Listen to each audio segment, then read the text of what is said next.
situation in Northwest, banditry has reduced tremendously. Kidnapping also have gone down, and this we have statistics to back it.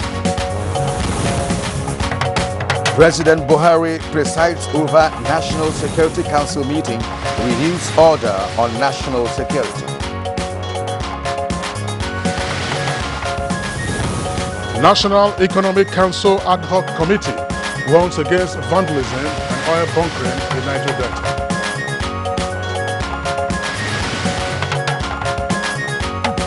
House of Representatives urges CBN to suspend recent implementation of cashless policy on deposits. Because you take your money, your own money, to the bank to keep.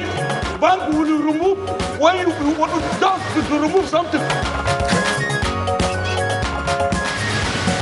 And on Good Morning Nigeria today, we shall continue our conversation on Nigerian returnees from South Africa, plus Nigeria's health budget performance.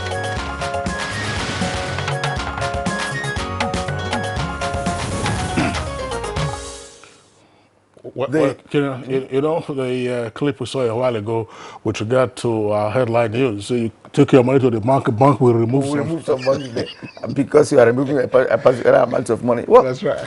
Listen how that plays out. Now, the voluntary evacuation of Nigerians who are willing to return home from South Africa have continued with the second batch of 178 Nigerians returning Wednesday night through the Murtala Mohammed International Airport. Rather, 318 returning via International Airport, Lagos. Well, Kira, this second evacuation, we are told, would have taken place on Tuesday, but it was stalled due to the delayed landing permit to Air Peace by the South African airport authorities.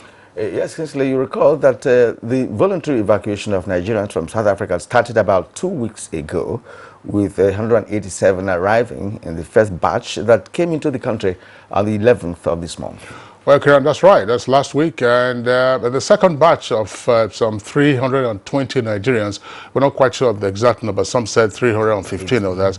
They were expected to board the airline, but 5 of the passengers had to be dropped as a result of documentation issues. And of course, in the first part of this discussion last week, Friday, Nigeria's Consul General in South Africa, Godwin Adama, who joined the program via Skype from Johannesburg, spoke a lot of obstacles they encountered before the first batch of Nigerians left South Africa. Of course, as the South African authorities wanted to bring in crime biometrics of those Nigerians leaving the country. Well, that was not all. Guests on the program last week were also full of encomiums for Alan Onyema, that's the chairman and CEO of Air Peace Airlines, for evacuating Nigerians from South Africa free of charge. And indeed, Mr. Onyema himself was also, a guest on the program, and he noted that patriotism was, in fact, the sole motivator in prompting him to engage in what he did, namely deploying the aircraft of Air Peace to South Africa to evacuate Nigerians who were willing to come back. He also said that he would ensure that the airline brought back, even if it was just one Nigerian who was willing to come home. Yeah, now that over 500 Nigerians have been evacuated from South Africa, what is the total number of Nigerians still remaining, and those who are willing, actually? The South African president sent an envoy that has formally apologized to Nigerians. What is the next step after the apology? What assurances do we have that those Nigerians who are still in South Africa will not face any more xenophobic attacks? These are some of the questions that we hope our guests will provide answers to on today's edition of Good Morning Nigeria. And also we have a second topic this morning focusing on Nigeria's health budget performance. Kinsley, you know there are many Nigerians who are not willing to return in the first place. And the question is, what is their fate? Well, they're still living in South Africa, as it were. This is voluntary repatriation, as it were. And then if you've had over 500 of your nationals who are coming back home and they're all happy, as to indicate that home is the best place. So that's truly heartwarming. We know that there are numbers with regard to persons who are still on the list are waiting to be evacuated. And we should also underscore this fact that some other countries have also moved out their nationals from South Africa. Malawi, for instance. Malawi deployed buses to South Africa, somewhere in Katlehong, where they have a shelter provided for their nationals who were victims of the xenophobic attacks. And they're making their way back to Blantyre, which is at least a 2-day journey by bus from Katlehong to Blantyre in Malawi. So, Kieran, that's what we'll be taking a look at today in our first topic. And of course, the second topic, as my colleague also indicated, we'll be looking at Nigeria's health budget performance. My name is Kingsley Osadolo. I join Kieran to welcome you to the program, in the course of which we have our regular complimentary segments, newspaper review, business, and others. In the meantime, let's take the highlights of the morning news, and here is Dennis Adegunloye. All right, good morning, Kingsley, and good morning, Kieran.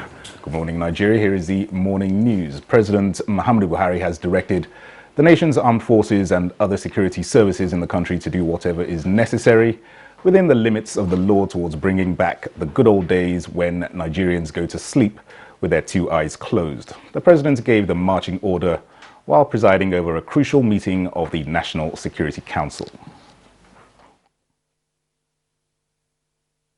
We made comparison of what had happened in the previous quarters and then this quarter, and we saw that there is tremendous decrease in kidnapping, banditry, and armed robbery, and even act of cultism.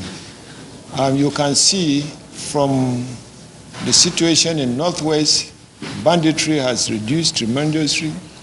Kidnapping also have gone down, and this we have statistics to back it. Meanwhile, President Muhammadu Buhari says Nigeria is desirous of greater German investments in infrastructure, especially the power sector, for the sustainable growth and development of the country. This was while exchanging views with the new German ambassador to Nigeria, Birgit Ori.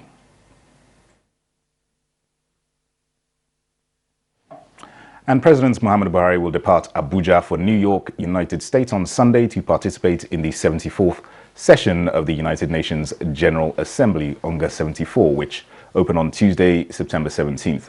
A statement from the Special Advisor to the President's Media and Publicity, Femi Adesina, says the President's participation at this year's gathering of world leaders is particularly significant as it coincides with Nigeria's presidency of UNGA. The theme for the 74th UNGA Assembly is galvanizing multilateral efforts for poverty eradication, quality education, climate action, and inclusion. The general debates will kick off on Tuesday, September 24th, during which leaders of delegations will present their national statements as well as speak to the theme of the session. President Buhari is scheduled as number 5 speaker on the first day of the debates, another plus for the country as most world leaders will be listening in the General Assembly Hall while global audiences watch live on television. The president is expected to underscore his administration's commitment to building on the achievements of his 3-point agenda following the renewal of his electoral mandate by the majority of Nigerians. He will also reaffirm Nigeria's position on salient global issues. And the nation may be losing up to $2 billion annually if urgent action is not taken to curb vandalism and oil bunkering in the Niger Delta region. The National Economic Council ad hoc committee set up to look into this gave the warning and recommendations that the federal government should put measures in place to checkmate this trend. The ad hoc committee, in its findings, discovered that there were huge losses. In fact, the NNPC reported to the committee that 22.6 million barrels of crude oil, valued at approximately $1.35 billion, was lost during the first half of this year. And that if this situation is not contained, by full year, we would have lost in excess of $2.7 billion US. National Livestock Transformation Program formed part of the issues that took the front burner at this month's NEC meeting, with a call for more voluntary participation.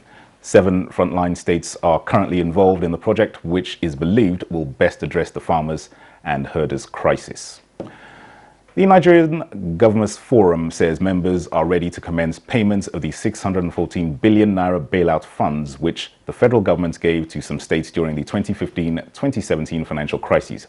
But this will happen after accounts reconciliation with the federal government. Chairman of the forum, Governor Kayode Fayemi, said this at a meeting of the governors in Abuja.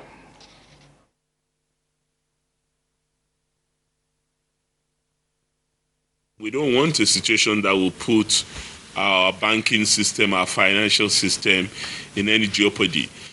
However, governors believe that just as we are ready to pay, we also have a duty to ensure reconciliation of accounts as far as monies owed to states may be concerned. And that is a process that is ongoing. The forum received a presentation from Nigerian Meteorological Agency, NIMET, advising that the country should expect above average rainfall in several states, which has already resulted in severe flooding situations.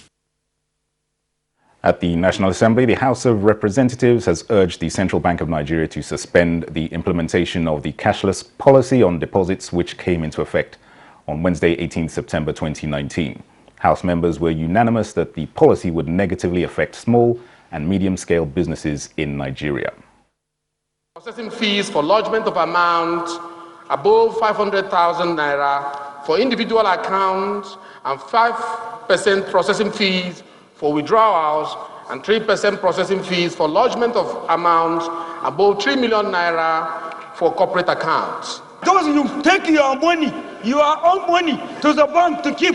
Bank will remove when you does to remove something because we keep the money. In judicial matters, the Federal High Court in Abuja has convicted Process and Industrial Development Company, British Virgin Islands and Process Industrial Development Nigeria Limited, and has ordered for their winding up and forfeiture of their assets and properties to the federal government. Justice Iyang Eko handed down the orders following the company's arraignment by the Economic and Financial Crimes Commission after a petition by the Attorney General of the Federation. An ID registered and operating in Nigeria, an 11-count charge that bordered essentially on 4 critical issues. The first of these had to do with obtaining by false pretenses.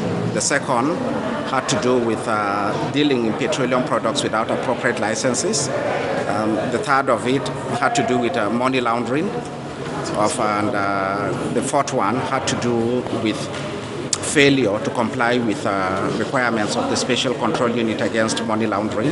Reviewed their activities and they believe that it is in their best interest to enter such a plea, not to prolong the matter. And Nigeria and the government of South Africa are working towards resuscitating their binational commission, which will address diplomatic shortcomings, especially xenophobic attacks on Nigerians. The chairman and chief executive officer of the Nigerians in Diaspora Commission, Abike Dabiri-Erewa, who announced this at a meeting with the Senate Committee on Diaspora, stressed the need for state governors to take charge of reintegration of their indigents who were evacuated from South Africa. We've got some response, but we hope that all the responses will come in and you'll ensure full reintegration and empowerment of these Nigerians. There are issues that are being discussed between the South African government and the Nigerian government. And in the typical diplomatic fashion, there are MOUs and agreements that are going to be discussed by the time we convene what we call the Binational Commission. And those are the news highlights for now. Good morning. Nigeria continues with Kingsley and Kieran after this break. I am Dennis Adigunloye. Good morning. This is to notify candidates who applied for Ahmadu Bello University and NTA TV College degree program in mass communication for 2019-2020 academic session that the post-UTME screening exercise has been scheduled to take place on Saturday, 21st September 2019. Venue, NTA TV College premises, Rayfield, Jos. Time, 9 a.m. Screening fee 2,000 naira paid through the remitter platform in favor of NTA TV College Jos. Candidates who chose the college as second and third choices in the 2019 UTME examination, scored 180 and above, and willing to study at the college can also come for the exercise. Candidates who satisfy the above requirements are expected to come along with the originals of their O-level certificate, any of WAEC, NECO, or NABTEL, JAM slip, birth certificate, indigenship certificate, and proof of payment. Direct entry candidates are expected to come along with their original diploma certificate, A-level results, in addition to other credentials mentioned above. Registrar, Announcer. Mommy is ready to receive me a bundle of joy. Mommy is making my home cleaner and safer. We are Dettol sure. Daddy is home. He must be germ-free. He needs to be Dettol sure. My clothes are so nice. We are Dettol sure.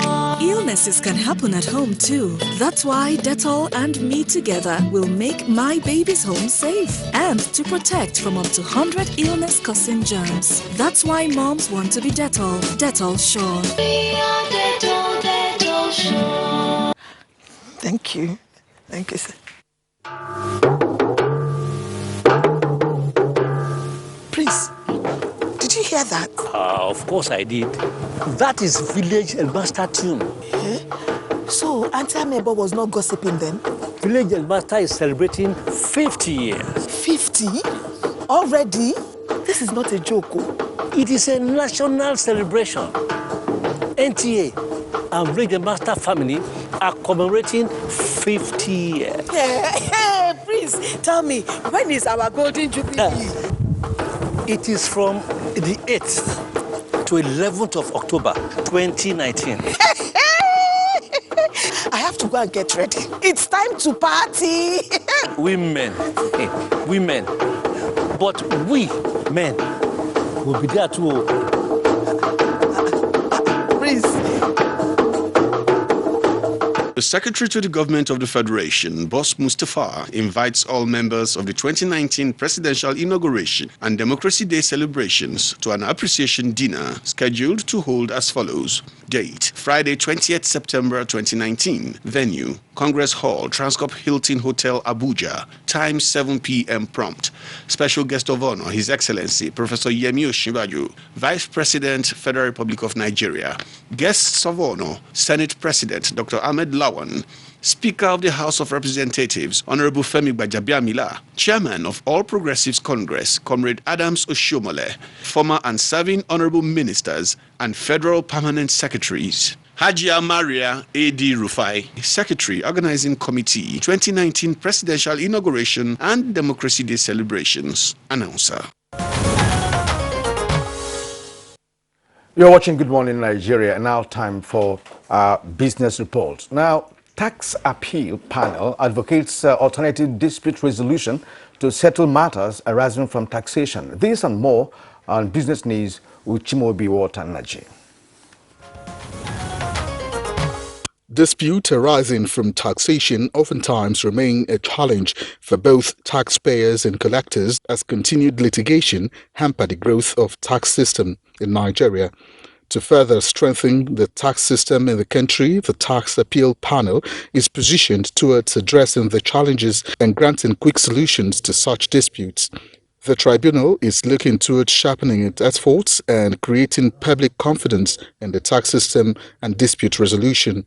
Where the tax authority has sent an assessment or has identified issues around income, either disclosed or under-disclosed by the taxpayer, and there are delays in agreeing, they can now come to the tribunal.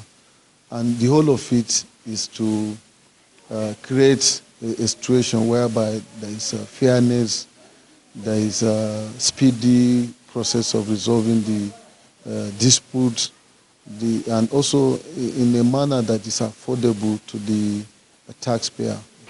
Farmers in Nigeria are gearing up to bridge the gap expected to be created when the Central Bank of Nigeria fully implements its ban on FX for the importation of dairy products into the country.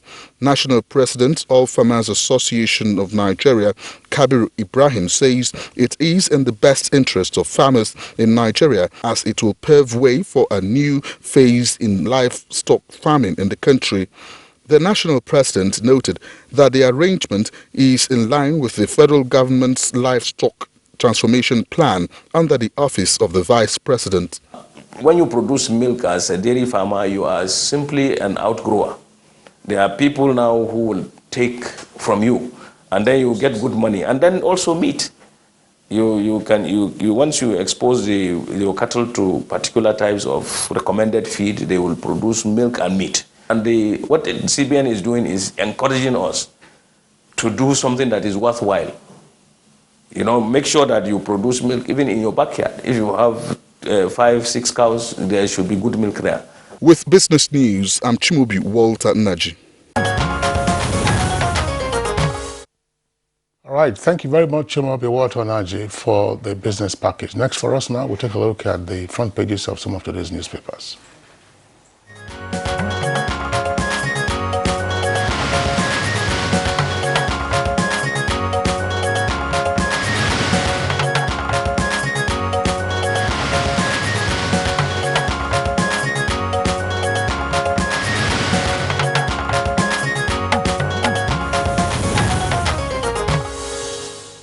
Now let's welcome Bayo Altoyebi, our newspaper reviewer. Bayo, good morning and welcome. Good morning, Kyrian. Good morning, Kinsley.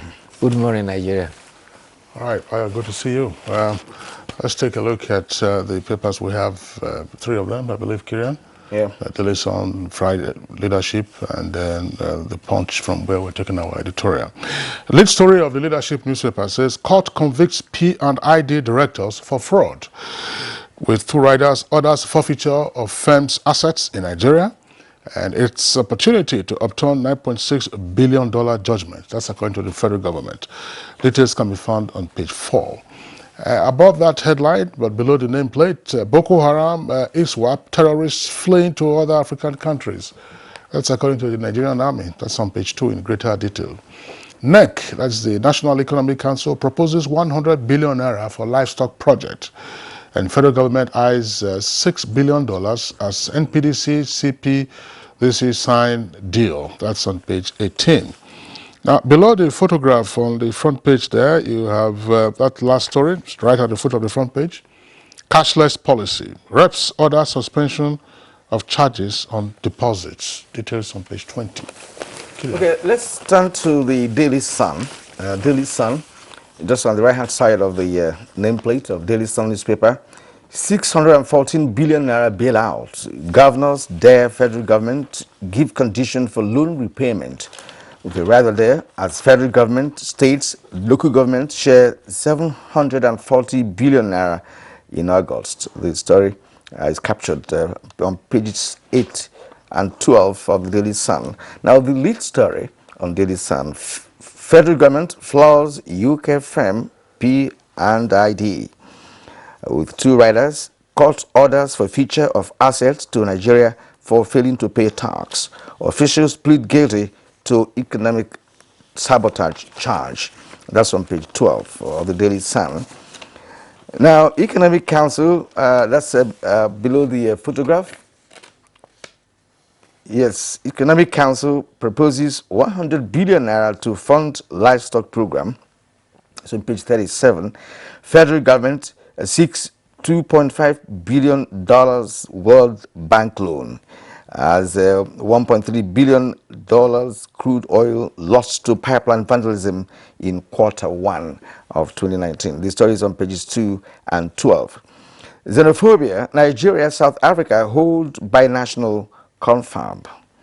And then, of course, at the bottom, Nigeria may never celebrate 100th independence unless that's according to Akonde. It's on page 12 to know what he meant by that. It's on page 12 of the Daily Sun.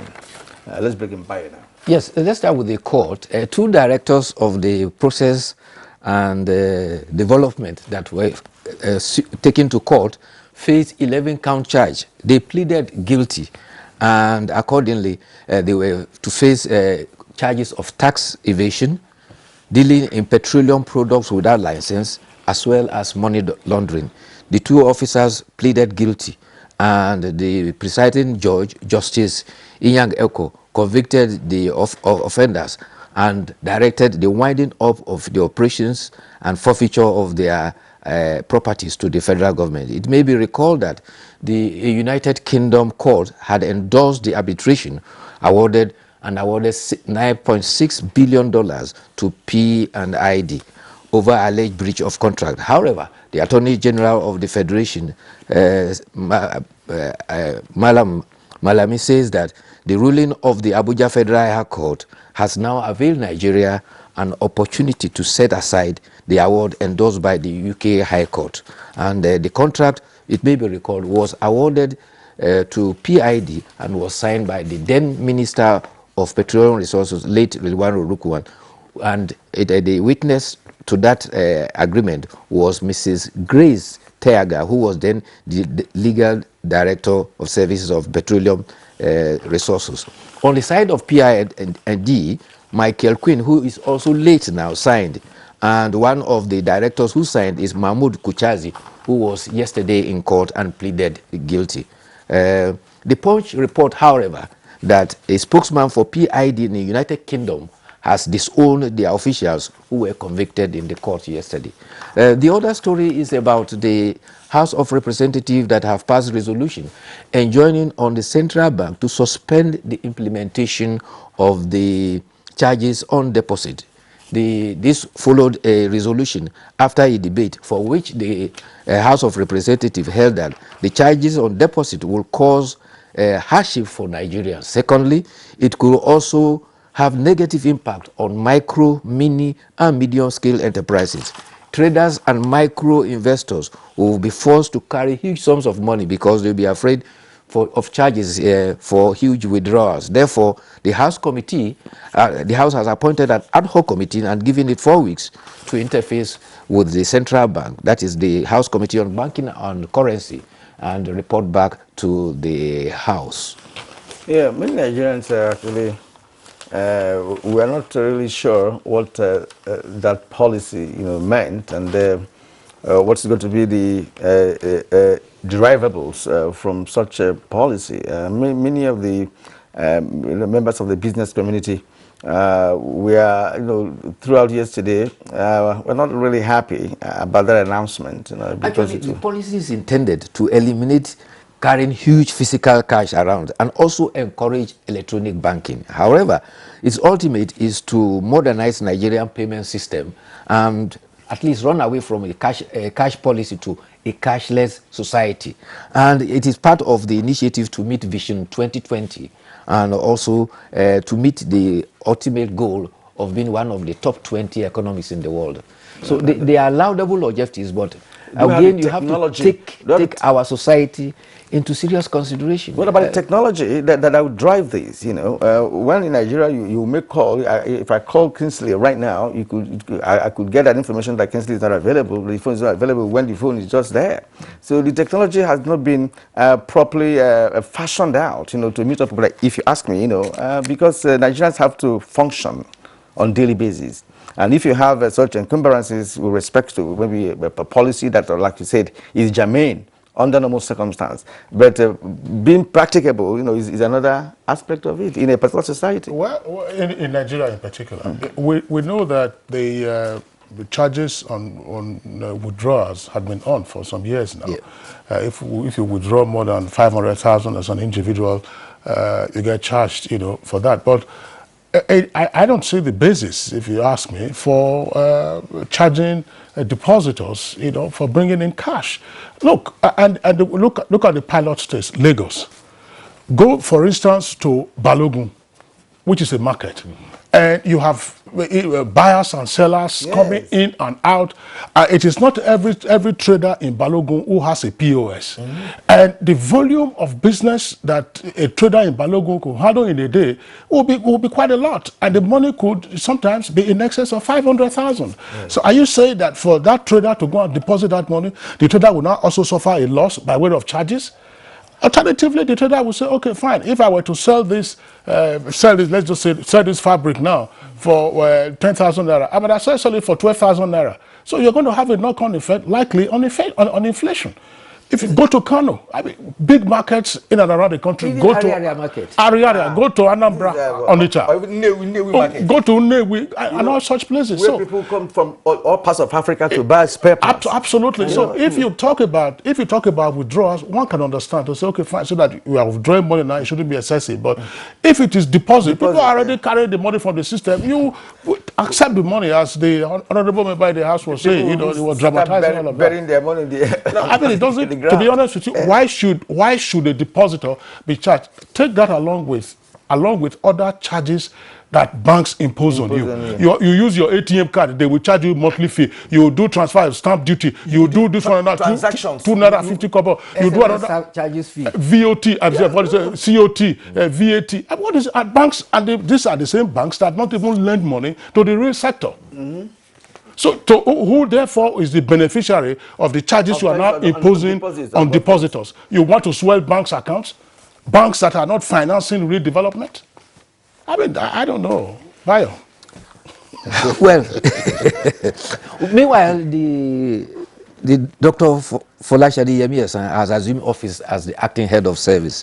This was after a brief handover ceremony yesterday.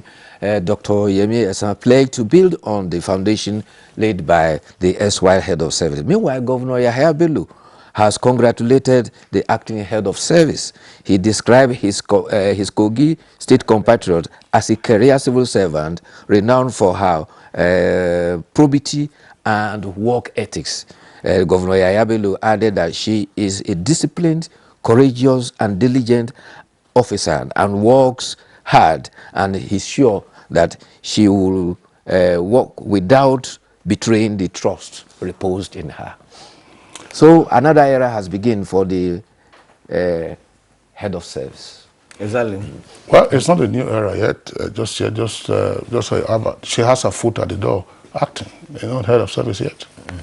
Okay. Bayo, let's Who carries out the responsibility of head of service? Everybody's acting capacity. That's right. Okay, now let's take a look at the editorial this morning, and it's coming from the Punch newspaper. It's at page 22. It says, Economic Council offers new hope. The editorial begins by saying, President Muhammadu Buhari's naming of an Economic Advisory Council instantly ignites hope that the administration's dreary management template is set for a positive jolt. The editorial adds in part that the council should help President Buhari with practical advice to break the inertia in the power sector.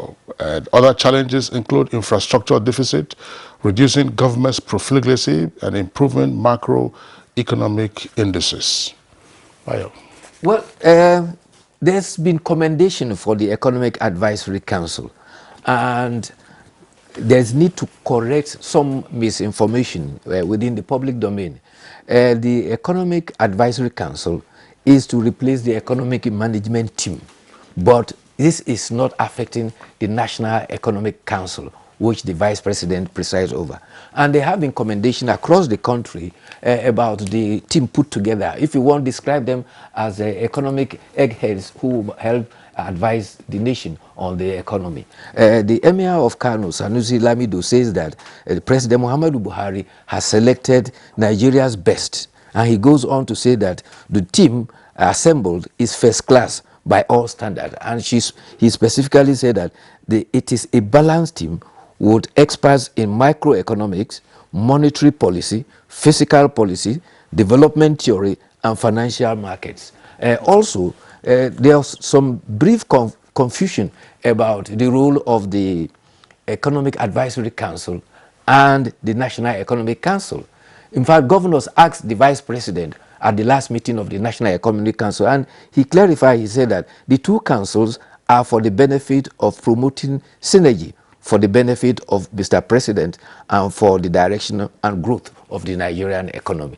However, the editorial is now advising that the experts must avoid being politicized. In other words, they should not dabble into the ambit of politics. And also, they should be careful not to impose on the nation worn-out theories of what the editorial described as Bretton Woods school of economics. And therefore, they should take into cognizance the necessities of Nigerian economy and help move Nigeria's economy forward. Well, the issue has never been, constituting a good panel or council, as the case may be.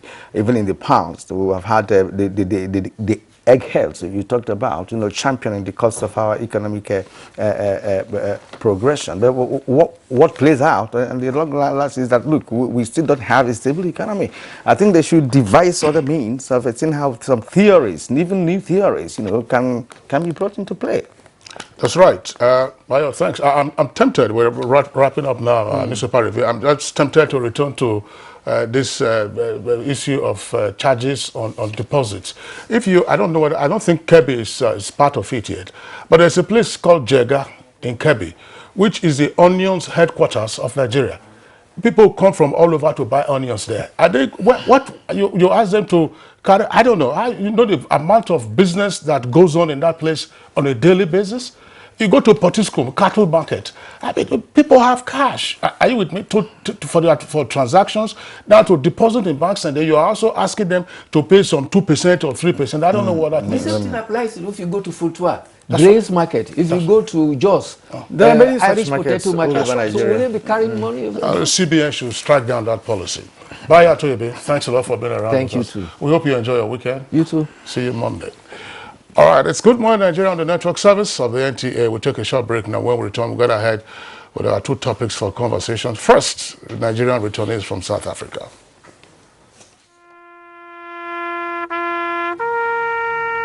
They are there at the crack of dawn. They are there busy preparing while we rise for our day. They are there silently, guarding, waiting, listening, and watching. They are there ready in the sky above and the waters below, in the blistering heat of the day, in the dead of night, willing, indefatigable, determined in the defense of the sovereignty of our country. They are our first line of defense and our last. They who have paid the ultimate price in defending us. They are fathers and uncles. They are mothers and sisters and girlfriends and boyfriends. They are brothers and cousins and best friends and neighbors. They are classmates, colleagues, and citizens of this nation. They are our defenders and deserve our respect, our prayers, our thoughts. Nigeria, please support our armed forces. Imagine a luxury big breakfast on top of the world in Dubai. To Dubai. Collins! Hope you bought enough big milk. Dubai, here we come! To be one of the 20 lucky people going to enjoy a peak breakfast in Dubai, buy peak milk and collect your scratch card to redeem your instant win. Fill your details and return. Everyone's a winner, so keep on buying your peak milk and keep winning. Valid while stocks last. Reach for your peak. It is here again. The NTA ETV Annual Expo is here again. This time, it is the 13th edition. 2019 has as its theme, promoting unity and innovations in youths as agents of change through science and arts. It promises to be captivating as youths across the nation showcase their unique skills and innovations in science and arts, make new friends, and showcase their rich cultural heritage. Join us at the NTA Headquarters Arena Area 11, Garki, Abuja from Sunday 28th October to Thursday 24th October 2019.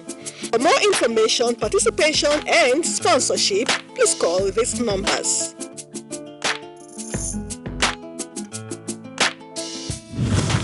NTA ETV, promoting learning.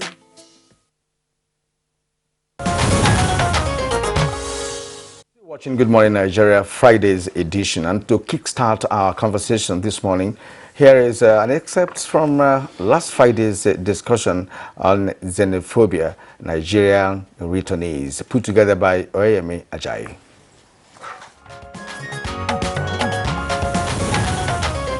Let me start by saying that I'm quite glad with the steps that the federal government has taken so far. All the steps that have been taken so far, they conform to the international best practices. The response has been proper, it's been spirited.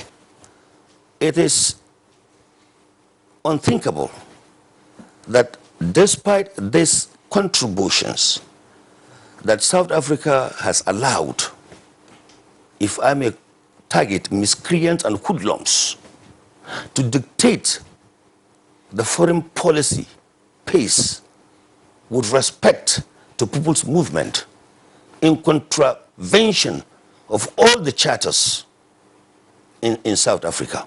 But Nigerians are really eager to go. And I've seen the level of some of them that have come forward. They don't have any reason even to be here.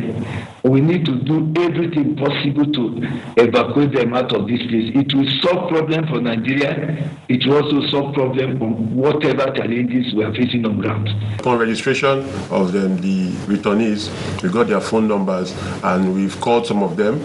And I'm happy to say some of them have actually reunited with their parents, with their family, and with their friends. Everything is going fine and they are doing very well.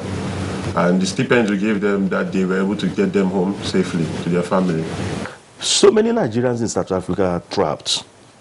A lot of the people that came back had wanted to come back some 4 years ago, but nobody to bring them back. No flight ticket, nothing. If you go to Bloemfontein, if you go to Hebrew, part of South Africa, Johannesburg, you as a visiting Nigerian person, they'll be hanging around you. The moment you finish eating, somebody will come and take the remnants on your plate. It's as bad as that. So what I did immediately, I didn't even think twice. I said, look, the best thing to do, instead of losing more lives, officially we are told nobody died. Some of the people that came on my flight had no parents. Their fathers didn't come with them. Some of the people, the returnees, told us that, look, we should give them police escorts, that some people were taken on their way to come in, that the South Africans are still doing what they were doing earlier. They were still doing it. And they were even telling us to please send an aircraft direct to Cape Town, because the journey from Cape Town to Joburg will be very dangerous for them. The imminent danger is still there.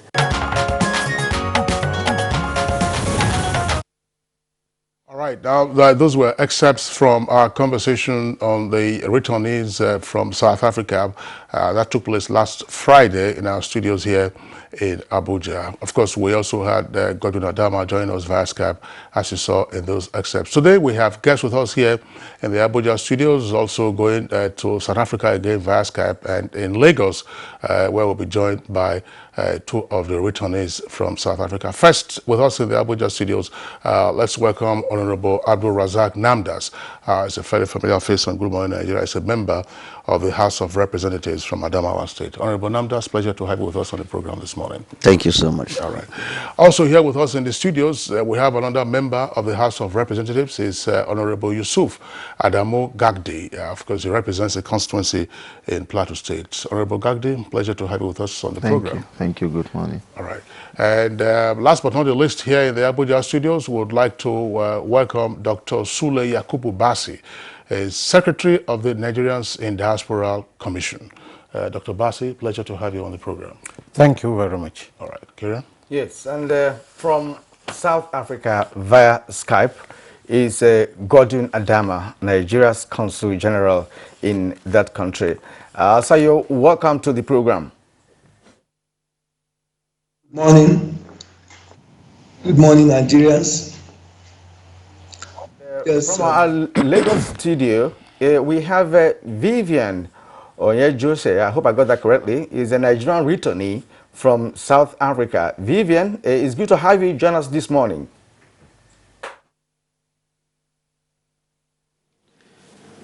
Yeah.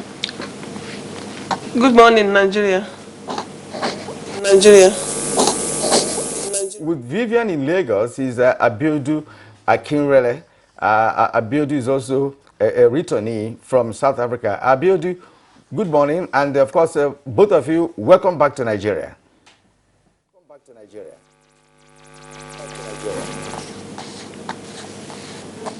Thank you very much. But let's begin the conversation from Johannesburg, where the Consul General, who is at the Nigerian Consulate in Johannesburg, is joining us again via Skype. My colleague introduced him a while ago. You see him on the right side of the screen there.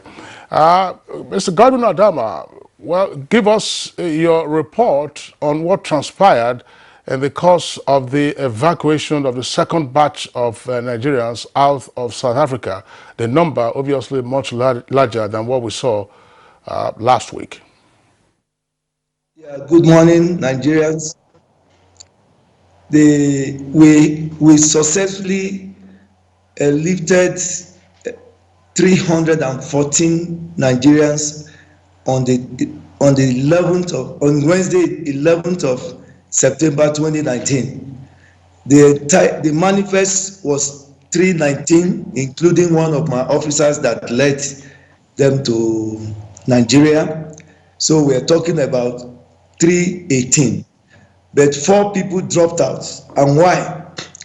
One of the persons was a South African lady who had disguised as a Nigerian. I think it was at the last minute, he was just at the airport, but the husband tried to forge some Nigerian documentation for her. But at the immigration point where I was, we detected it, and she was not allowed to travel.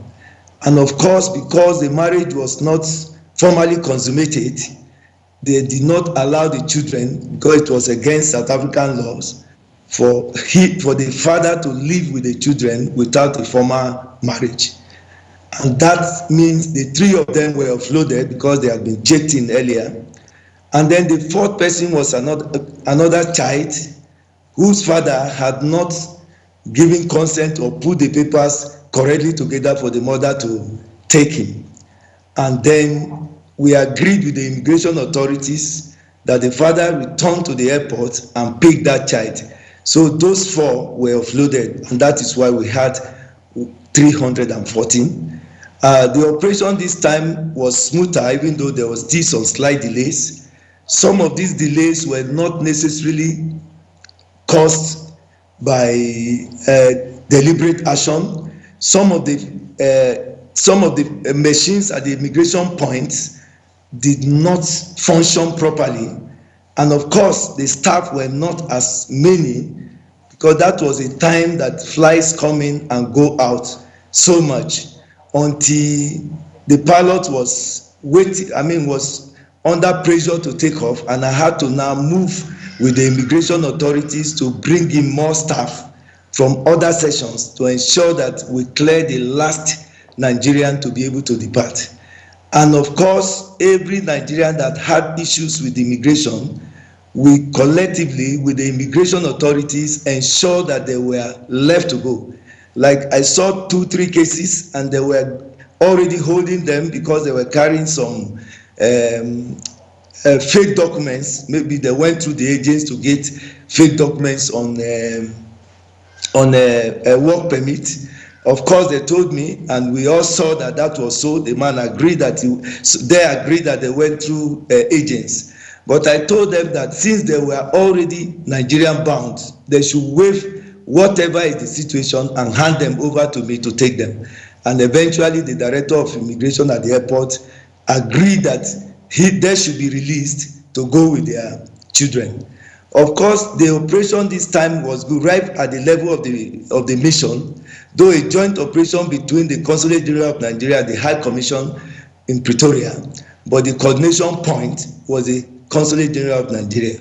We ensured that we met every Nigerian one by one, and in the process we discovered that a number of them too, when you're calling them at the last minute, they'll tell you they are no longer going. But because we decided to see each person one after the other, we were able to make adjustments and getting other people by giving them numbers, so that even if it's a child, you have a number. So that when we get to the airport, we found out that check-in process took just about an hour, because everybody had a number to identify himself on the list. That made things seamless. The only little time, the time we wasted was at the immigration point. And of course, going to the airport, we had to load Nigerians who were traveling into the coaches. We had about 5 coaches, and we made extra provision for luggages. So as you are called, you drop your luggage before you enter the bus, the coaches. And at the end of the day, we had a seamless operation. And I was at the point of their final boarding, and everything went on very smoothly. This time around, we had the immigration authorities working with us, we had the police authorities working with us, and we had the state protocol who were very much around to ensure that everything went on smoothly. Though we do regret the delay, because the plane was supposed to have taken off by 12 as scheduled, but they took off exactly 2 p.m. Nigerian time. That was a difference of about 3 hours. That was regretted. The plane came in on time. It came in about 7:20 in the morning, and I went to the aircraft, and the pilot was ready. So they only took off a little late because of the fact that everybody was not cleared through immigration on time. But nevertheless, at the end of the operation, we met again. We had a review meeting with all the host relevant authorities on ground, and agreed that the next operation would be more smoother as long as we got them informed about what was on ground. And of course, when I returned to the mission from the airport, I still found Nigerians that had come to register. What we have done now, as not to create any form of radness, we have agreed to continue giving them the forms to register. And I've appealed to them that there is no date on the next flight. We are still working on the list to be able to expunge those who have traveled, because what we did was that everybody that had registered from Friday 6th to Monday 9th was already on the manifest, but because others declined at the last minute, we were able to take some who had registered on Tuesday and some on Wednesday. And of course, that means there are quite a number that are still on ground that had registered between Tuesday and Friday. And of course, yesterday, a few others also registered. And that is, for now, what we have done so far. All right. Thank you very much, Mr. Godwin Adama, for that comprehensive report on what has transpired with regard to the evacuation of Nigerians. Now, very briefly, give us a sense of the numbers. Is it the case now that we have 501 Nigerians who have been evacuated from last week up until this week? That's one. And secondly, how many persons do you have outstanding on your register of voluntary returnees who are awaiting evacuation? Well, that number should be correct, because the initial airlift on Wednesday, the 4th of September, was 187, and now we had 314. And of course, we still have on ground about 700 and something that are on the region up to 800, but of course, some, like I said, some of them had declined going. I don't know whether they will come forward again to say they will go. So we're trying to expunge such persons from the list, except if they have very concrete reasons to tell us why they initially did not board the aircraft. Okay, well, once again, we appreciate your contribution this morning, Mr. Adama, and from all indications, essentially, they had a very smooth operation this time around, unlike all the bottlenecks that they experienced in the first batch, which of course was as a result of non-cooperative attitude of some South African authorities who are responsible for ensuring that Nigerians are properly evacuated. Thank you so much. Now back to Nigeria, and let's go to Lagos. We understand that the lady in Lagos who is a returnee is Charity Okafor and not Vivian. Charity Okafor, once again, welcome to the program and welcome back to Nigeria. Let me begin with you. Give us an idea of what it means to live with South Africans. I want to understand how Nigerians who have lived there for a while were able to live together with South Africans, do business and other social affairs. And again, how long have you lived in South Africa to begin with? South Africa to begin. All right, good morning. I've lived in South Africa for 2 years now. Though I was off and on, I was visiting when I was in school. And I've been there for 2 years now. I can say it's not really easy to live with them because most of them, I don't know, as in, I can't say that, I can't use that word uneducated, but they are immature and they don't think what they are acting. So as in, it's not really easy to move along with them. Most of the time, maybe you don't know their language, and they try to talk to you and you speak English, they get pissed off. So it's not really easy to mingle with them. So. Charity, still with you. Where in South Africa were you and what were you doing? Designer, I own a shop. When I make clothes, the African print handbags and shoes, and also the bead necklace. So I have a shop when I was operating. We didn't get to where you lived in South Africa. What part of South Africa did you live in? I lived at Pretoria, Northwest, Brett to be precisely, Brett Town. Okay, all right, thanks. We're still with you in Lagos. Abiodun Akinrele is also a returnee with you in the studios there. Abiodun, give us a sense of what your experience was like in South Africa and why did you choose to return?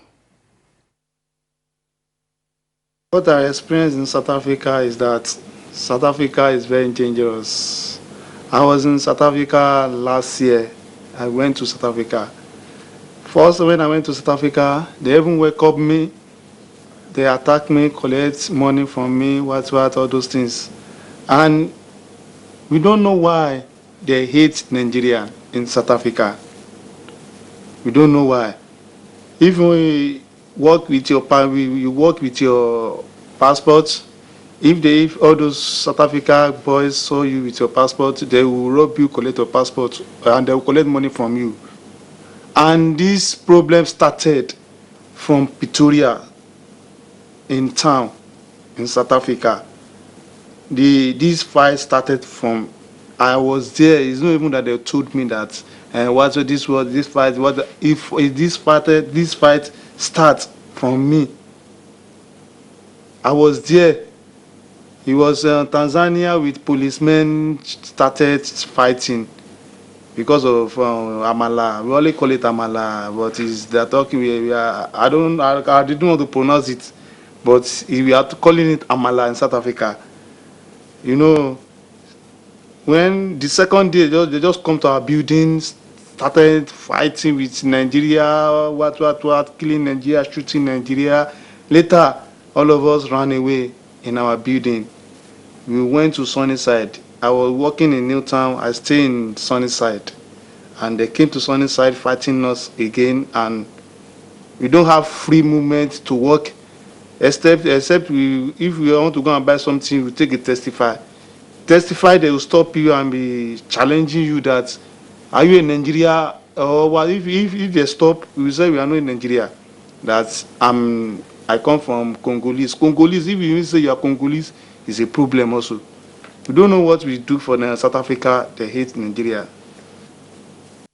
Abiodun, let's know what you were doing in South Africa. What was your business in South Africa? Were you a student in South Africa, or you have something doing? And let's also understand why the move to South Africa in the first instance. For you as a young man in Nigeria who looks very able, you know, and you can do a lot of things in Nigeria and survive. What was the drive, you know, to even go to South Africa in the first place? I go to South Africa to work. I'm not a student.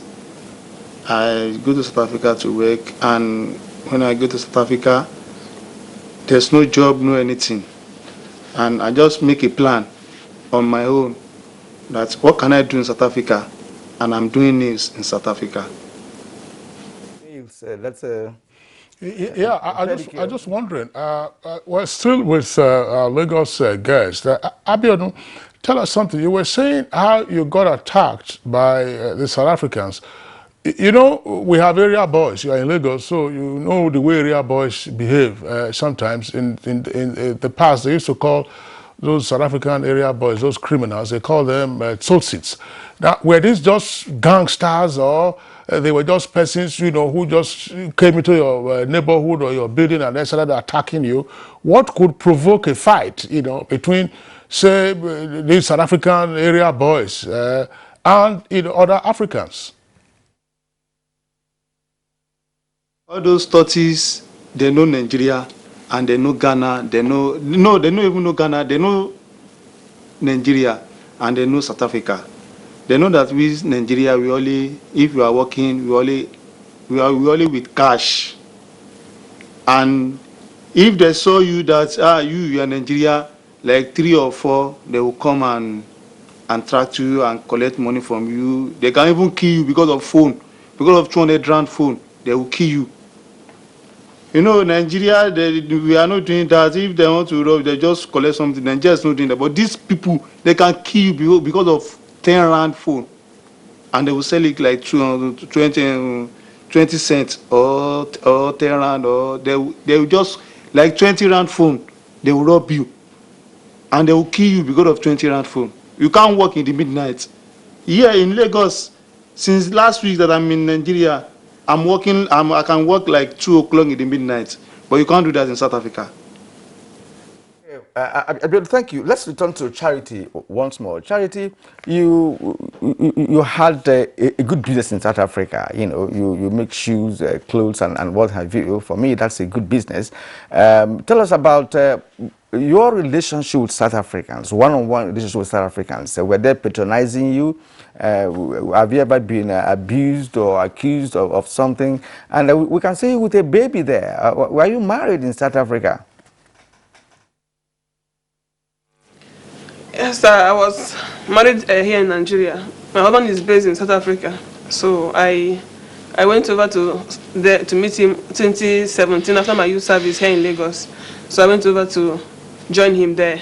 So I had that skill of making clothes and other African attires. So I had to open my shop when I went over there immediately.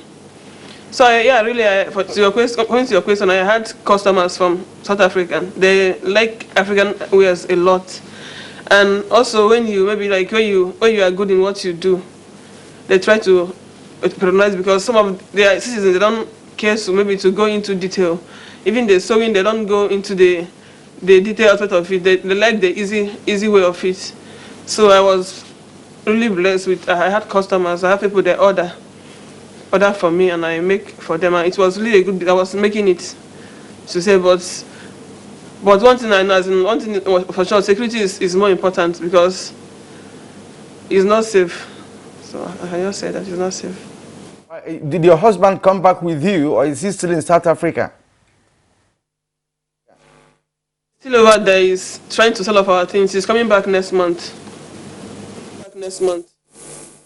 To Abiodun and Charity in Lagos, thank you very much for your response to our questions. We'll pause you in the meantime and then bring in our other guests who are here with us in the Abuja studios. The Secretary of the Diaspora Commission is here. We earlier introduced him. Give us a sense. What has been the role of the Diaspora Commission in receiving the returnees from South Africa, and what is it that you have observed with regard to any social or psychological disposition of some, if not most, many of the returnees? Thank you, Kinsley. We have been the lead agency in receiving the returnees from South Africa, both last week and also the one that happened 2 days ago. We mobilize other relevant governmental agencies like NEMA, the Federal Airport Authorities of Nigeria, the Nigerian Immigration Service and other security agencies to receive our compatriots from South Africa. We observed relief on the face of all of them that have come. They are happy to be here. They are happy to be received in the way they were received. All the agencies worked in synergy. And for the first time, I'm proud to be a government worker in Nigeria, because the kind of tough wars that we used to experience between agencies was not there. Everybody who had something to do did it as he was expected to do. We also had companies and other volunteers that came to help out. We had medical personnel that were attending to health issues. We had some volunteer counselors that were also interacting with the returnees and advising them on what to do. Let me also mention that the Bank of Industries was also there, assisting in profiling the returnees with a view to identifying what exactly they are doing, so that some soft loans can be given to them. From the Nigerians in Diaspora Commission, we have the records of all the returnees. Don't forget that we gave them telephones with SIM card, and also data and voice credit, in which we will be interacting with them. We've also written to all the governors, the state governors, who have returnees, with the view for them to help in reintegrating and re-empowering these returnees back into the Nigerian society. And I'm happy to say that the response has been wonderful. Several of the diaspora focal points in the states have contacted us, and we are talking, and we are linking up with them. Thank you. We appreciate that.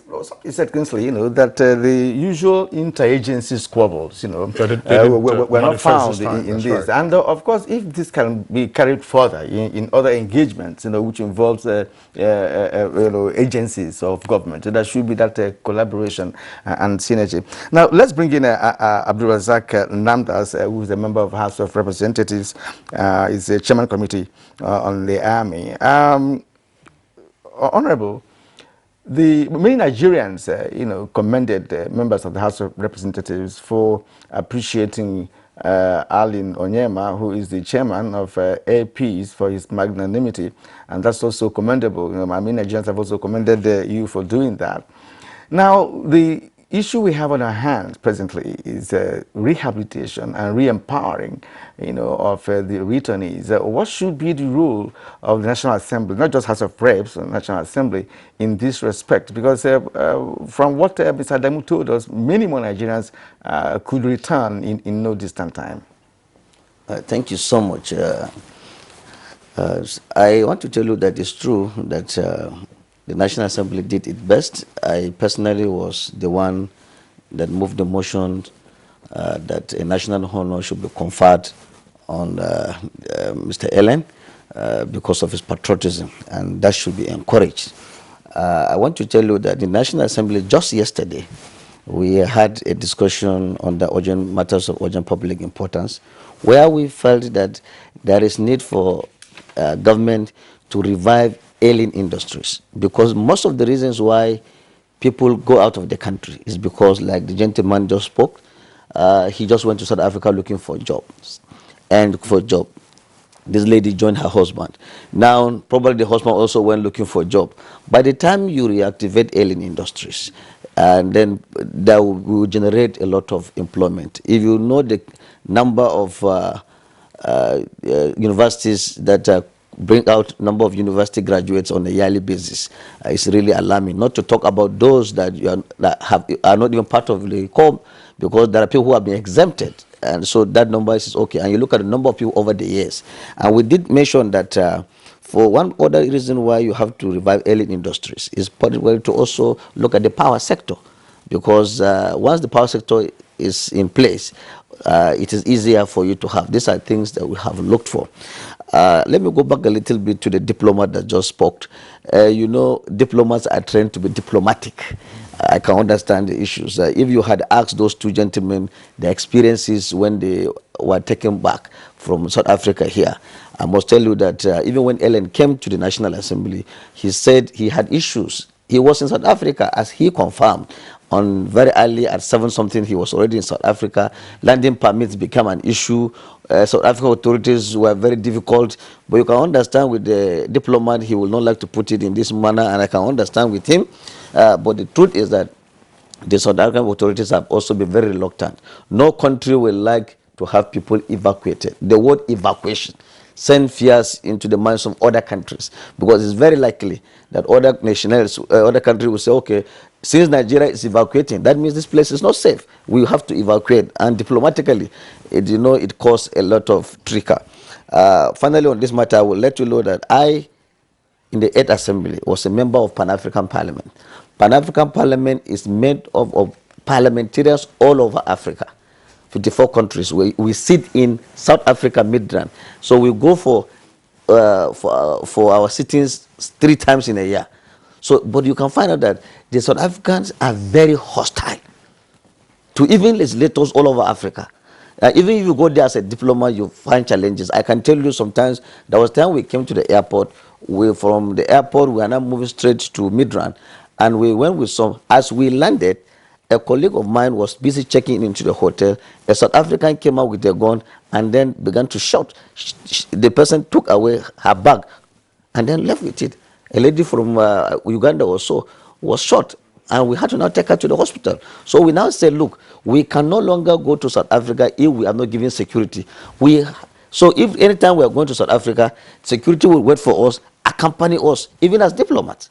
You understand? So it becomes so, if we have to face this, you can imagine what ordinary Nigerians and other African nationals that are in South Africa. So I think it's very, very dangerous. And I was even suggesting at that time that I moved a motion in the parliament that we should, AU should relocate the headquarters of Pan-African Parliament from South Africa to another friendly nation.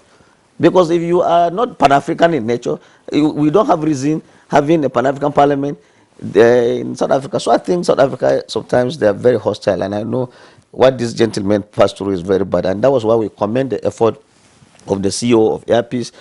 You know, airline business is a very capital-intensive project.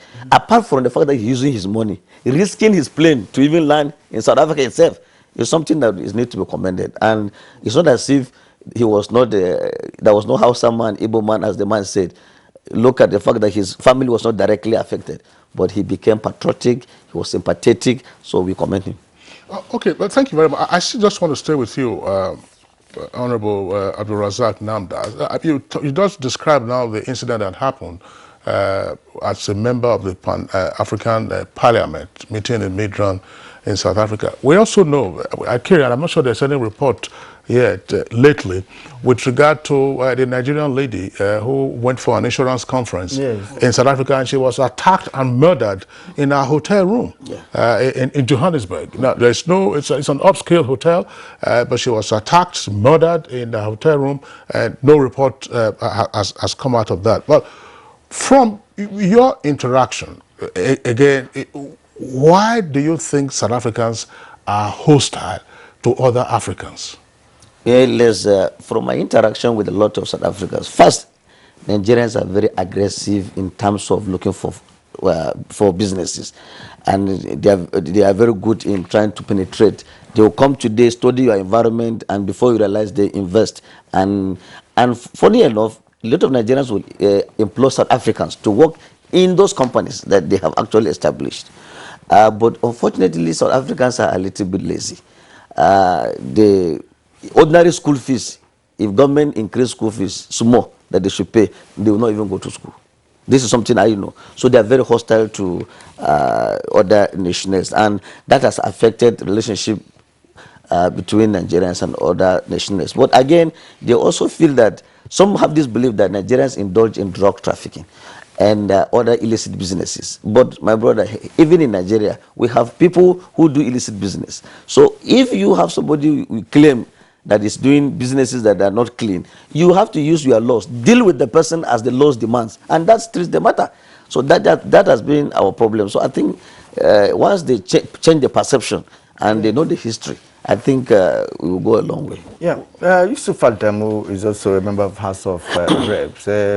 You have also observed the entire scenario, you know, talking about the evacuation proper. We've just spoken to Mr. Adamu there, who is the Consul General in South Africa. And we've also listened to the two young Nigerians who are now back, Mrs. Okafor and the other young man, Abiodun. Now, what do you make of the entire thing? Because Nigeria played a key role during the apartheid regime, which of course resonated, you know, globally. What do you make of the entire situation, and what should we be doing now that many Nigerians are returning home from South Africa? Well, my positions about the actions of the citizens of South Africa, as well as the government of South Africa, I didn't hide it during the debate on the floor of the House. I frowned at it seriously. And I think I will not hesitate to mention that at any forum I find myself to make comment about that. Generally, yes, I know some of us are good students of history. We know how Nigeria and other countries of Africa, you know, put together, contributed in supporting South Africa fight apartheid. But keep that aside. Keep issue of apartheid aside. Look at it in human perspective. Is it fair to make that kind of animal treatment to the citizens of Africa like it's been done in South Africa? You are not even doing it to a country that hitherto this moment you have a disagreement with. You are doing it to a country that stand by you through thick and thin. And to worsen the situation, it seems like some agencies in South Africa seems to be happy with what their citizens are doing to other African nations. I cannot understand the arithmetic behind a police officer standing, looking at human being set ablaze like a firewood, laughing and jubilating with other citizens of South Africa. I cannot understand, my brother, how can a top government official, but from the police department of South Africa, will issue a statement that seems to be supporting and exonerating the act of killing human beings. In that dimension, to me, I don't seem to understand. But be that as it may, maybe that is what they want to do. And in my contribution, I have called on South African government to educate their citizens to be religious even once in their lifetime, because it is unreligious. Those acts, the videos you see in social media, the actions and the behavior of South African citizens, with due respect to Mr. Adama, our Consul General in South Africa, whom I believe, I agree with my colleague, is trying to be diplomatic. Take it or leave it. We have heard stories, we have seen it, that citizens, the South African government themselves are contributing to the problem. To evacuate our citizens, it's difficult. It's not immigration. There are various issues put together by the Chief Executive Officer of Air Peace that causes the delay, not even at the point of immigration. The government of South Africa itself doesn't want the evacuation. I understand in one of the international programs where some department in South Africa were asked, why is there evacuation in South Africa? They denied the evacuation because they don't want the word evacuation to be attributed to their own country. But coming back home, what are we doing? What is the Nigerian government doing in order to remedy the situation? Before that, I have my disagreement with some actions of government. I am expecting aggressive diplomatic response to South Africa. The most primary responsibility of government is to make law, particularly legislator, for order, peace and good governance. The responsibility again of any government is to protect the life and properties of its citizenry. I respect the maturity in the President of the Federal Republic of Nigeria toward addressing the problem of South Africa. But again, we have right to diplomatic response. If your citizens are being killed and the country is coming to insult us with a mere apology, meeting our president to tell him that we are apologizing to you and talking about compensation. Can you compensate human life?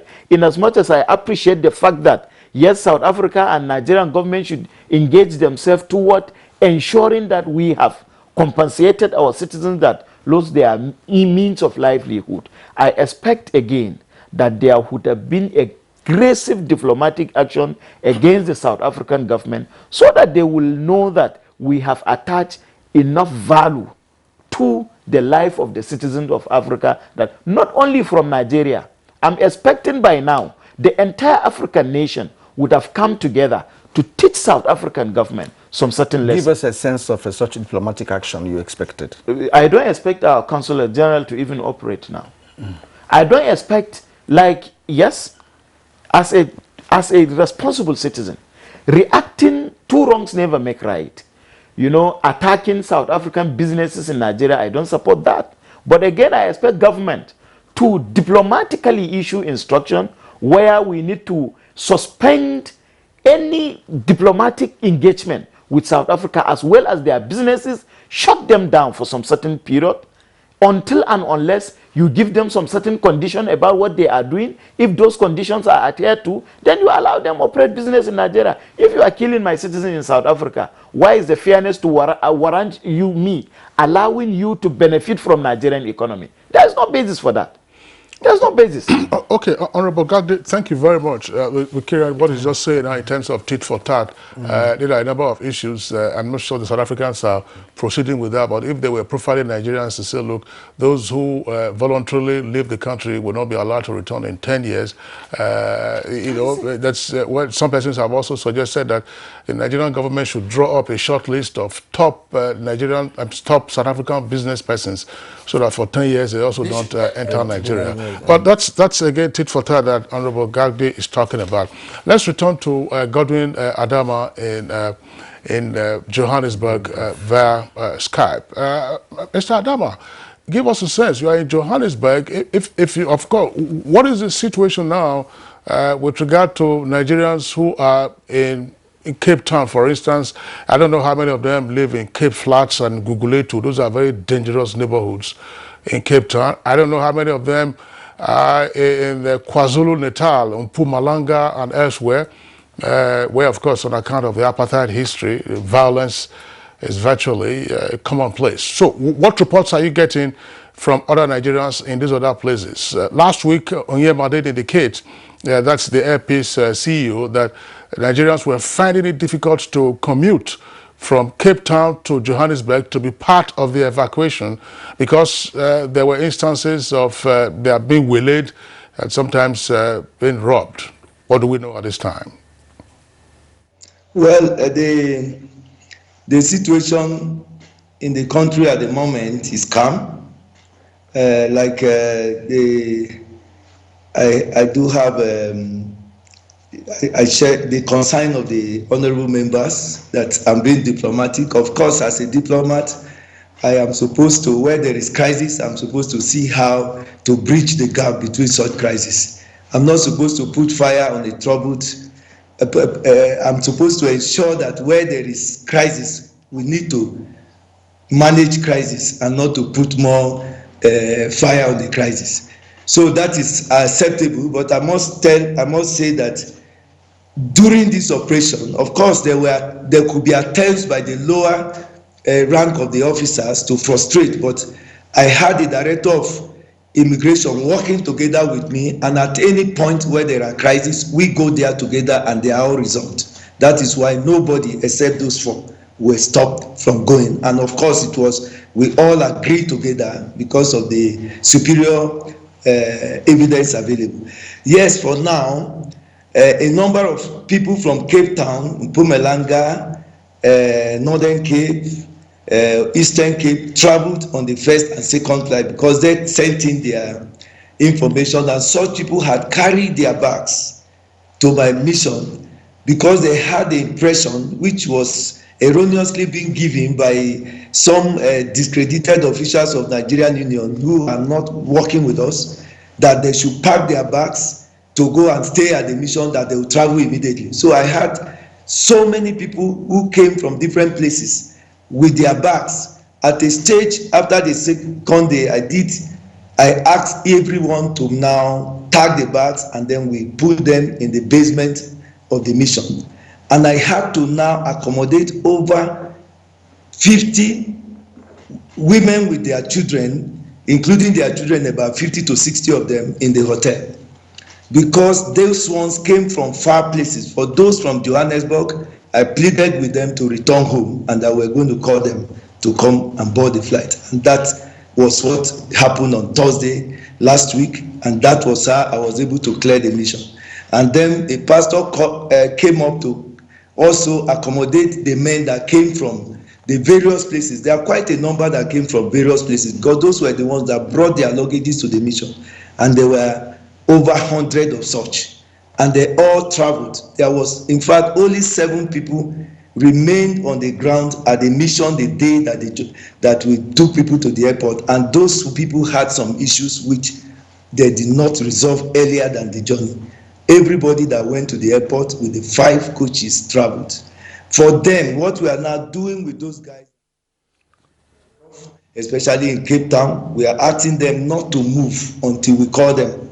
We are sending forms to those places, because everybody had to fill a form with all the necessary information and passport photographs, and then data page of your passport. That will help us to determine whether you have a valid passport or not.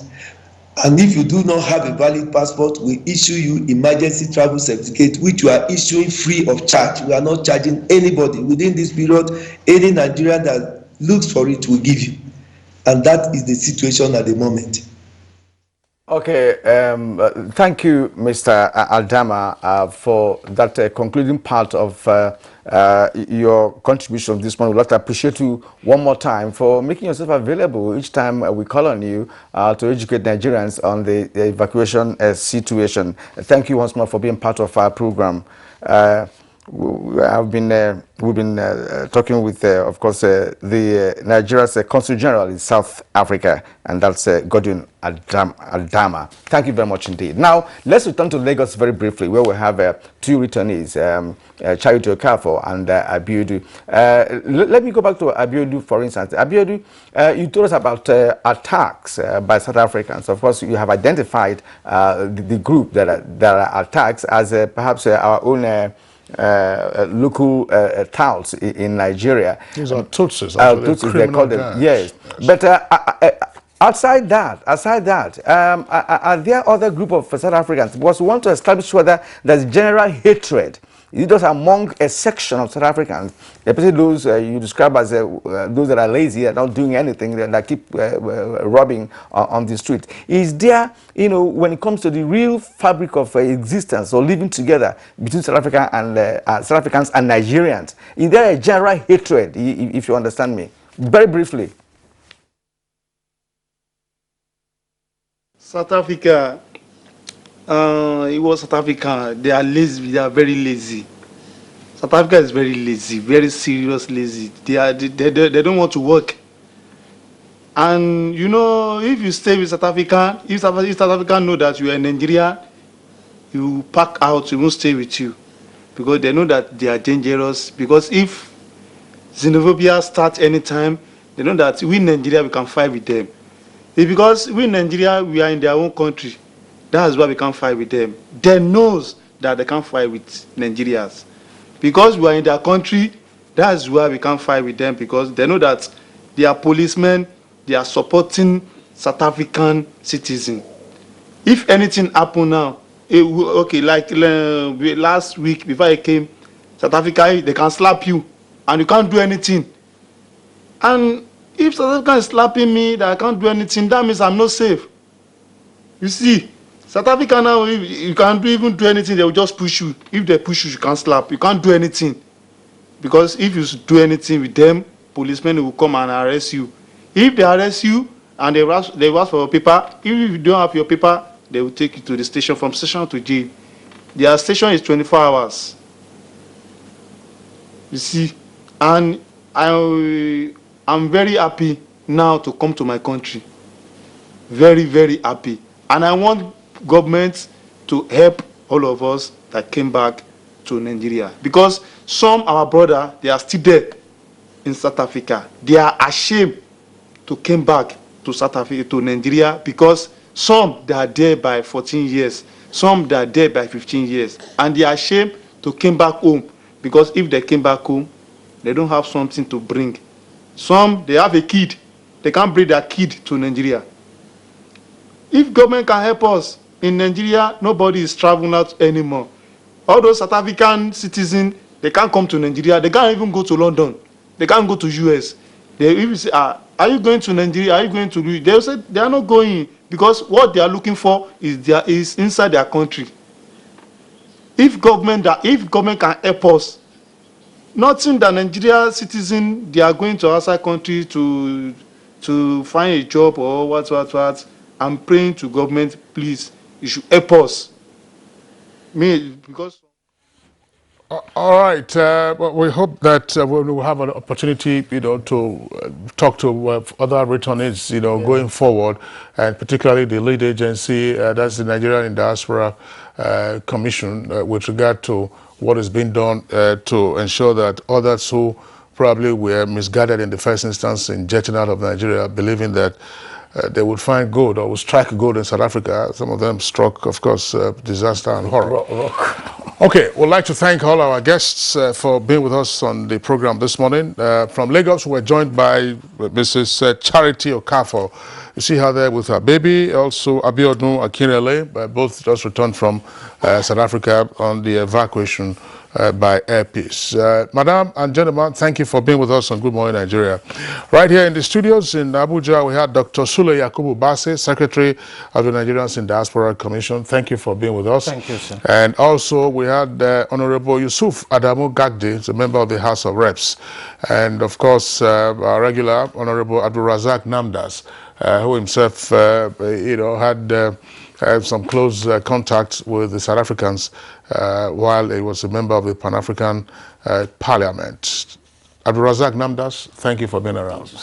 Okay, we're taking a short break, but let us very quickly acknowledge that we had a number of tweets on this topic of the Nigerian returnees, but we'll be unable to take them now because we have a second topic. Laura Fasi, Utulo Sunday, Ibrahim Echejile, Abbas Abubakar Saad, Austin Mopol, Omobola Hombabs, and Sani Michael Amakoji in Clifford, Agogo. Thank you very much for your tweets. We'll keep them in our archives and return to them hopefully someday. Take a short break now. Can I see your particulars, sir? Officer, my particulars no dey here. In that case, you'll have to come with me to the police station. Officer, which levels? Where I for find you something make you take arrange your weekend. What? Offense number 1, driving without particulars. Offense number 2, trying to bribe an officer of the law. I won't harass Nigerians or take bribe. Change begins with me. This message is brought to you by the National Orientation Agency in conjunction with the Federal Ministry of Information and Culture.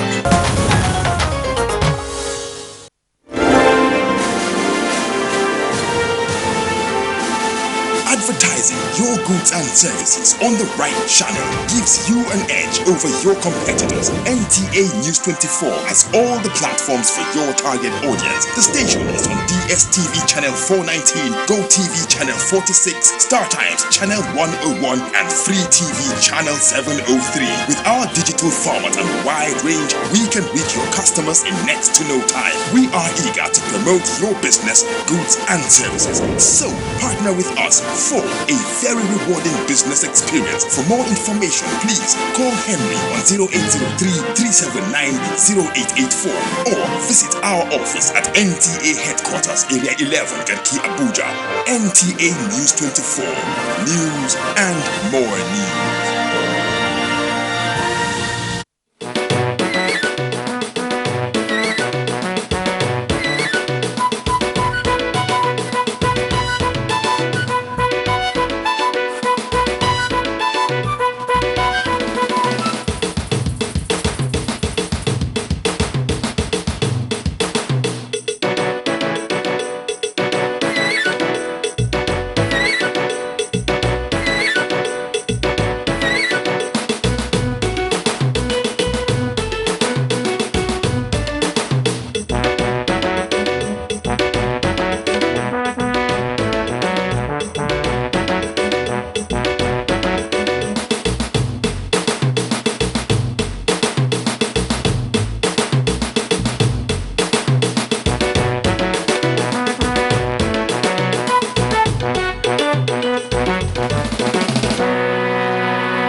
Well, we had earlier told you that we have a second leg this morning on Good Morning Nigeria. Now, the Partnership for Advocacy in Child and Family Health at a Scale is a health accountability network of Nigerian civil society organizations working to catalyze national and state governments to make adequate provision for child and their family health. Now, how do they operate and what is their major goal and objectives? Now, we have guests in the studio to do justice to that, and Kinsley will bring them in. All right, that's right. First, let's welcome Comrade Olubunmi Ayedun, who is the project director of the Partnership for Advocacy in Child and Family Health at Scale. Comrade Ayedun, pleasure to have you with us on Good Morning Nigeria. Thank you very much. Okay. Also here with us in the studios, would like to welcome Dr. Habib Sadauki. Dr. Sadauki is first Vice President National Society of Gynecology and Obstetrics of Nigeria, and is also a project director at PAFCAC at Scale. Pleasure to have you with us on the program. Thank you, sir. Okay, first of all, let's begin with Comrade Olubunmi Ayedun. Tell us something. What is the Partnership for Advocacy in Child and Family Health at Scale? What does that mean, and what do you do? Okay, thank you very much. It's good to be here this morning. PAFCAC at Scale is actually a non-governmental organization that is saddled with the responsibility to advocate for better health concerning the children and family. Again, our strength lies on advocacy, then building capacity of healthcare professionals in order to reduce neonatal mortality, child mortality, under 5 mortality, and again looking at issues around family planning, which we know that is one of the key strategies in reducing the burden of maternal mortality in Nigeria and of course globally at large. Now, what is your scale of operation? In Nigeria, for instance, I don't know how long the NGO has existed, but what's your scale of operation? Are you in touch with the various stakeholders? First, when we talk about family, you know where it begins. So what's your scale of operation? Yeah, our scale of operation actually cuts across key stakeholders, and when we meet key stakeholders, looking at, for instance, the policy maker, for instance, and we do advocacy in order to improve, like what we're looking at now, in order to improve budget line, at the end of the day, reduce some of the indices that we have related to maternal neonatal mortality in Nigeria. Again, looking at states, that is at the national level. At state level too, we also, of course, collaborate with the state government and the Ministry of Health and the agency. They go down to the facility, and that is why the capacity building actually comes in, where we build capacity of healthcare professionals in order to provide quality healthcare services. Now, that will also translate to direct engagement with our people, I mean the community people. So because if the health care provider capacity is built, which means that the kind of services, healthcare services given to our people will be improved, will be better. At the end of the day, we have healthy nation. Well, thank you very much, Comrade Ayedun. Well, let's bring in Dr. Habib Sadauki. Taking out from that last point of having a healthy nation, tell us, I mean, you and you're an O&G specialist, how healthy is the Nigerian child today and how healthy is the Nigerian family? Well, I don't think I would say they are really healthy enough. We have a lot of problems. Maternal mortality rate is still one of the highest in the world. Our child mortality is very similar, and therefore we cannot say that we are doing well enough in that area. And that is the essence of this advocacy. We are looking at talking to policymakers, health managers at all levels to see that the budget for health is improved. Not only improved, but that when a budget is allocated, it's also released for the purpose of providing health to the people. and utilized appropriately. So our main strength is advocacy at different levels. And we're working at national level to talk to the different agencies of the federal government, and also some selected states, like we are working in Kano, we're working in Kaduna, we're working in Niger State, Taraba State, and we're also working in Anambra State. And all these areas will go to see that we advocate in about 3-4 components. One, we want to see that the primary health care under our roof comes into being. That we want to see that they establish their own social support insurance, and we want to see that they are accessing the federal government money from the basic health fund.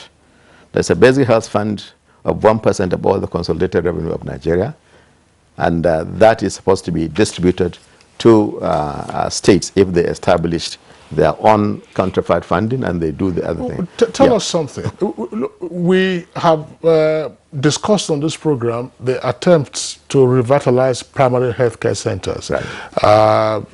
During the first term of President Muhammadu Buhari, the Minister of Health was a frequent guest on Good Morning Nigeria, and he talked about having to revamp, those primary health care centers. But it would appear that a number of state governments were laggards in latching onto what the federal government was doing. And here you are still pressing for primary health care under one roof. What do you see today? Are the state governments, relaxing all over again, or are we seeing any push to indeed help realize, primary health care under one roof? The primary health care under one roof is a national policy. And all state governments are supposed to establish that. This is just a similar thing to the primary education, bringing all primary health care units under one agency, and then ensuring that they have now direct control over those, and then that the workers, the supplies are channeled through that, and they reach the primary health center, and that they become functional.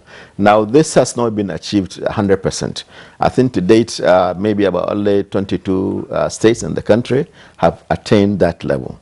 And so we are still working hard to see that the other states too come on board to set up their own primary health care under one board, set up their social support mechanism, and then set up their own contributory, not a contributory insurance, but their own consolidated allocation to health from their own internally generated revenue. They are supposed to put at least 2% of their internally generated revenue into that fund, and then they can now access the basic health fund of the national at national level. And with that amount of money, you can now be able to train, you can be able to improve infrastructure in the primary health center, and you can be able to provide supplies, and then you can now have a functional primary health center. But this has not been achieved yet, and that is the essence of this advocacy. Talking to the government, ensuring that these things are put in place, and appropriate money is put, and appropriate supplies are provided, and the providers are also well trained to provide the services. Now, in addition to that, there is also what is called the task shifting. You find that in some states in Nigeria, the manpower, the medical manpower, or the healthcare provider manpower is not enough. And therefore, things that hitherto were done by, say, doctors or nurses are now stepped down to community health extension workers. That is what we call task shifting and task sharing. If we do that, it will mean more people will have access to services, because if you wait for a doctor to be in a primary health center, for instance, it's just a long reach before we can get to that level in most states of Nigeria. Okay, let's return to Comrade Ayedu Olubumi. Health budget is also factored into what you are pursuing. I would like to tell us what that means. Are you trying to influence the budgeting for health? Well, if that is part of your mandate, what about ensuring the implementation of such budget? Because in order to attain universal coverage, you have to, the implementation of basic health care is there. And from the question Kingsley asked, I'm not in his mind, but I knew that he had his mind on some of the basic facilities, the infrastructure, health infrastructure that have been dilapidated. Now the states are not forthcoming in terms of collaborating with the federal government, although I know that the health service is the concurrent list, that the state can as well take its own decision.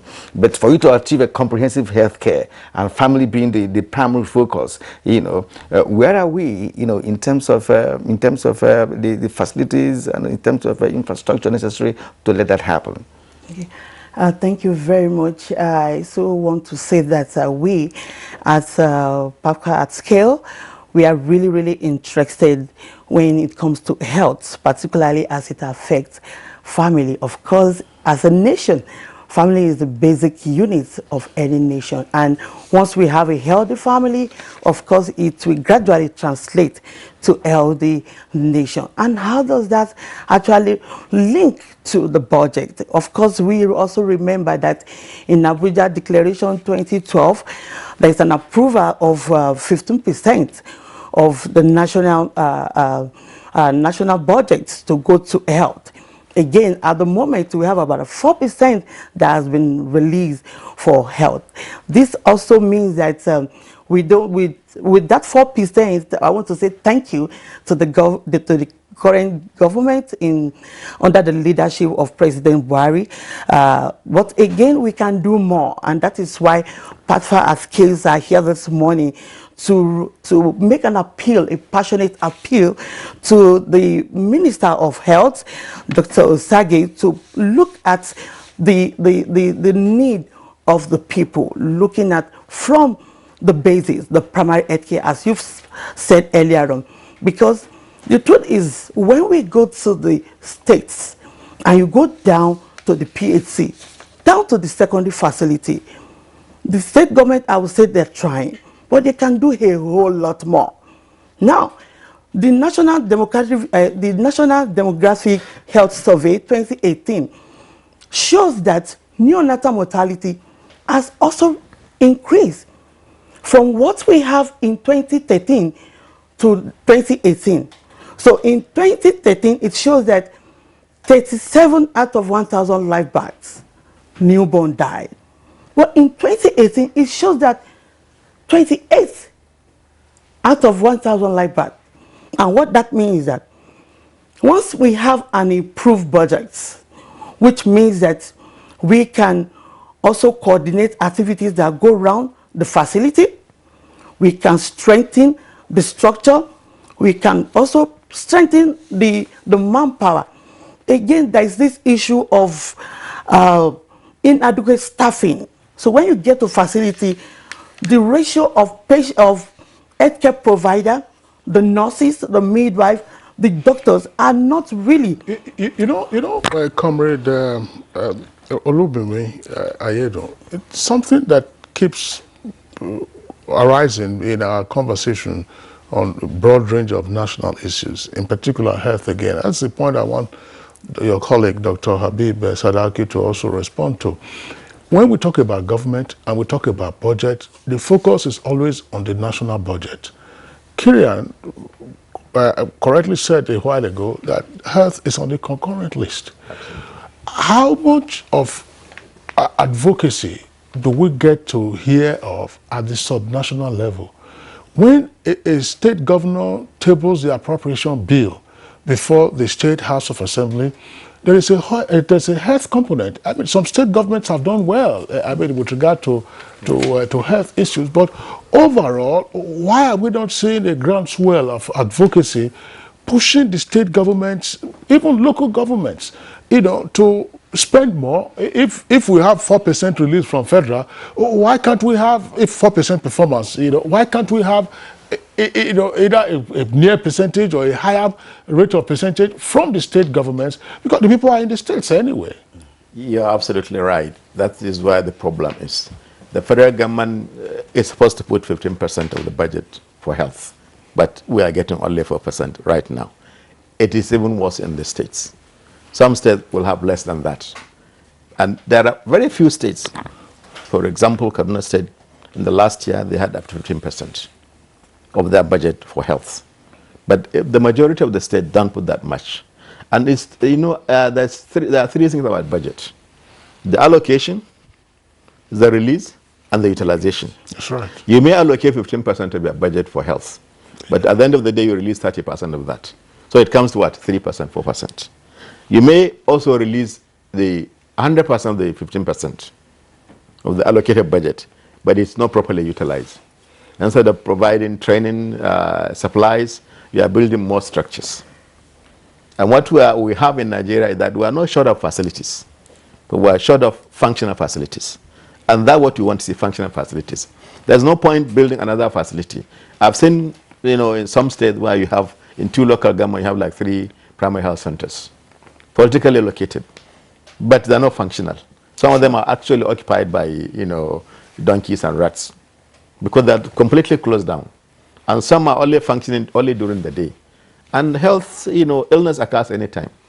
All these facilities are supposed to be operate 24 hours, but that does not happen. What do you find while on this, so that you can take it along? Why is it difficult to have functionality at the subnational entities?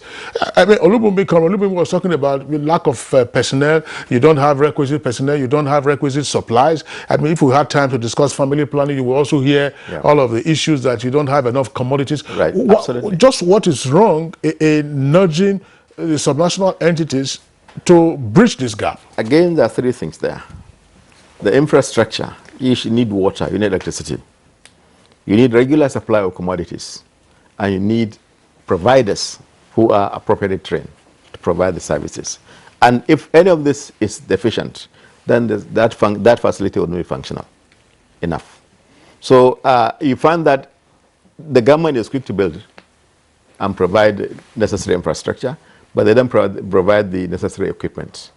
They do not provide the trained personnel.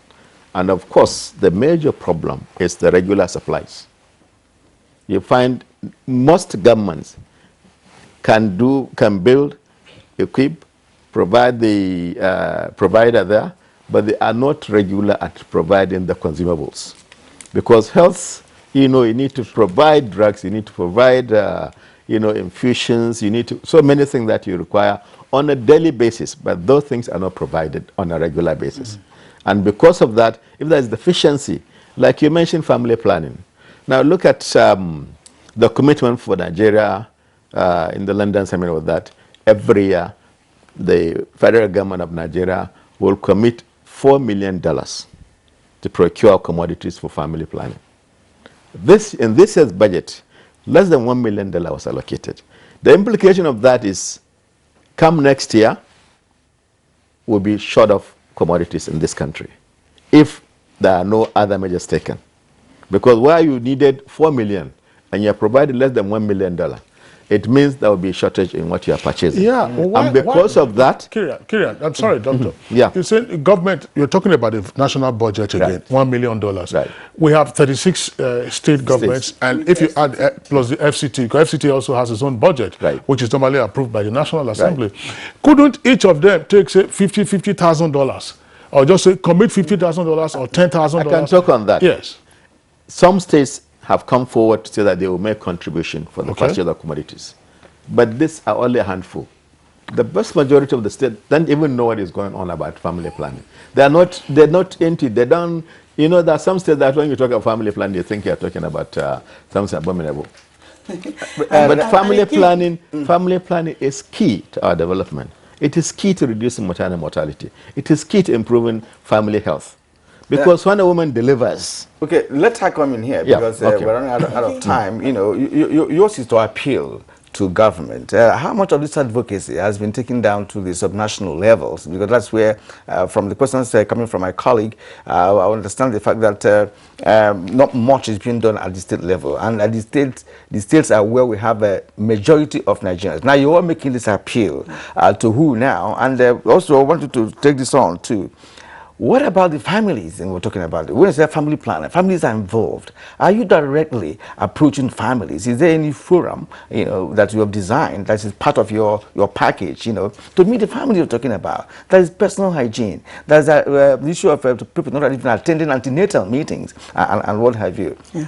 Thank you very much. I also quickly want to say that PACFA at scale, takes this very, very important. And that is why the states we are working in, the Niger State, the Kano State, the Taraba and Enugu, as was earlier mentioned, we engage the government, especially the Federal Ministry of Health and their agency. Talk about the Hospital Management Board, the Primary Health Care Board. All of these, we are working together to see that they improve and make the health a priority. Because once the government do not take health as a priority, then it becomes a problem. So even at the family level, if you don't take a certain thing as a priority, you will invest in it. So investment in health is actually key, and that is why we are appealing at particular scale. We are appealing to the national government, we are appealing to the state government to take health as a priority. And to come straight to your second point, we also work, particularly work with professional association, the National Association of Nigerian Nurses and Midwives, the SOGON, the National Association of Nigerian Pediatric Nurses, the PAN, Pediatric Association of Nigeria. We are working with them so in order to build the capacity of healthcare provider to now bridge the gap when it comes to the family planning and the services that they require for maternal newborn child care. All right. Well, thank you, both of you, really, for educating Nigerians on this very issue. The Partnership for Advocacy in Child and Family Health at Scale is a health accountability network of Nigeria. It's a Nigerian civil society organization. We appreciate your contribution this morning. I'm sure your appeal, has gotten to the right quarters. Comrade Ayedu Lubimi, we thank you for coming. And of course, Dr. Habib Sadauki is the project director of Society for Obstetrics. We thank you also for being here. Thank you. All right, and of course, Kingsley, that's what we have to offer today. And at this point, we would like to thank you for being part of us this morning. And please ask you to do that again on Monday when we will return with another package of Good Morning Nigeria, your Good Morning show. My name is Kirin Umayo. Have a great weekend. And I'm Kingsley Osagolo. I join my colleague Kirian in thanking you for being with us. Enjoy your day and have a lovely weekend as well.